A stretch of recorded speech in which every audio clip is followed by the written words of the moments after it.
पाकिस्तान दुश्मन قوتوں के लिए एक خوفناک خبر. د پاکستان د دشمنانو لپاره یو ډېر خطرناک خبر دی.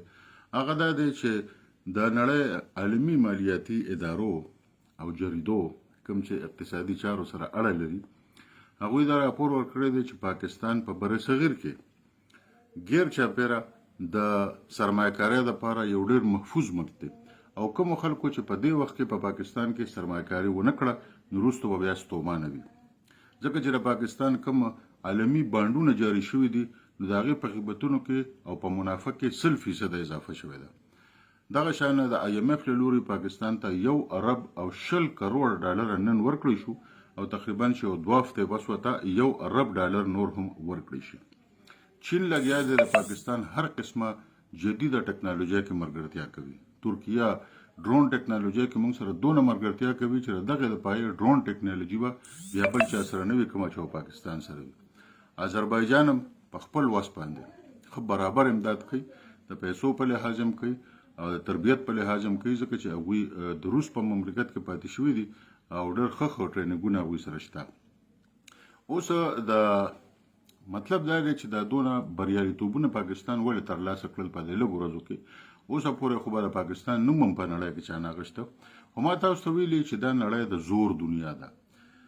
شرافت ډېر ښه شی دی خو شرافت به په چا باندې منې او شرافت پرې برقرار ساتي او د هغې دپاره چې کله بیا د شرافت وخت راشي نو امن به هم په جنګ ګټي.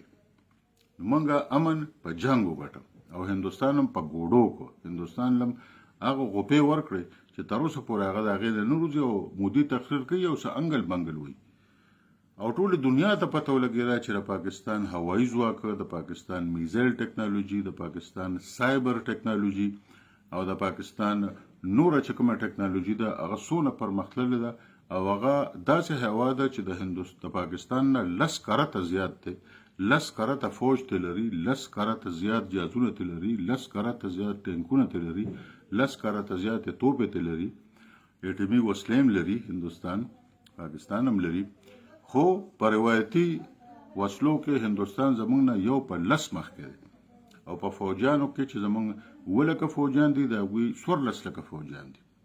دغه شان پیلوټانو ته هم ګوره دغه شان نورو دغه ته هم ګوره 1.5 ارب آبادي خلک پکې ژوند کوي موږ خو 40 کروړه یو. نو تر اوسه پورې به ټولې دنیا موږ ته داسې د هندوستان د ګاونډي او د همسایه په نظر بیا راته کتل چې زه بس دا دی یو غریب همسایه دی او ګزاره دی ورسره کوي.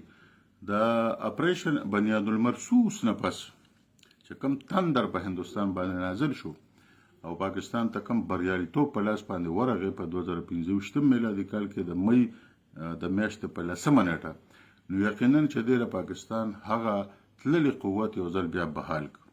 ټرمپ چې هر تقریر کوي نو چې د هندوستان ذکر کوي نو د پاکستان ذکر هم ورسره کوي په هر ځای کې ورسره د پاکستان ذکر کوي. ټرمپ پر پاکستان نوم هم نه اخیسته. دغه شان د دنیا هر وګړی چې د برصغیر د جنگ جګړه کوي نو د پاکستان نوم مخکې ویلي او د هندوستان نوم وروسته ویلي. داسې د سعودي عرب او داسې د اماراتو او د مغربي ملکونو ټول ملکونه چې کوم دي هغوی اوس موږ ته تقریبا په یو نظر ګوري. هغه سپک نظر ختم شو. نو دا خدای پاک موږ له یو لویه بریا راکړه او دا د الله تعالی په لوی کرم باندې شوې ده ځکه چې موږ سره خو هیڅ هم نشته خو اوس په انشاءالله تعالی چې حالت رو بهتر شي او حالات رو را بهتره ته راغلل ځکه چې عالمي جریدې دا وایي چې پاکستان په معاشي لحاظ باندې موږ خو چې دی به دیوالیه شي خو هغوی دونه مالي استحکام ترلاسه کړه پاکستان والا چې موږ له قرضې هم ورکوو موږ له نورې قرضې هم ورکوو او دا خو دوی یوه معجزه وکړه. د IMF هغه ټول پروګرام او ټول شرطونه دوی پوره کړل نو دې ته موږ یو معجزه وایو چې په 2 کالو کې تاسو دا کار وکړه. اوس د دې ټریکل ډاون پکار دی چې د دې فایده عوامو ته ورسي. عوامو ته چې تر کومه فایده نه وي رسېدلې نو که دا دونه هر څه موږ سره راغله یا راشي نو موږ به په هغې باندې څه وکړو. عوام د بجلۍ د ستونزو سره مخامخ دي د لوډ شیډینګ د ستونزو سره مخامخ دي قیمتونه د بجلۍ او د ګیس ډېر زیات دي دغه شان بېروزګاري ده دغه شان قوت خرید زموږ ډېر کم دی تنخواګانې زیاتول غواړي عامو خلکو له ریلیف ورکول غواړي. یو ملک په حاله خوشحاله او سوکاله وي چې د هغې عوام خوشحاله او سوکاله وي نو اشرافیه خو مزه وکړي په دې ملک.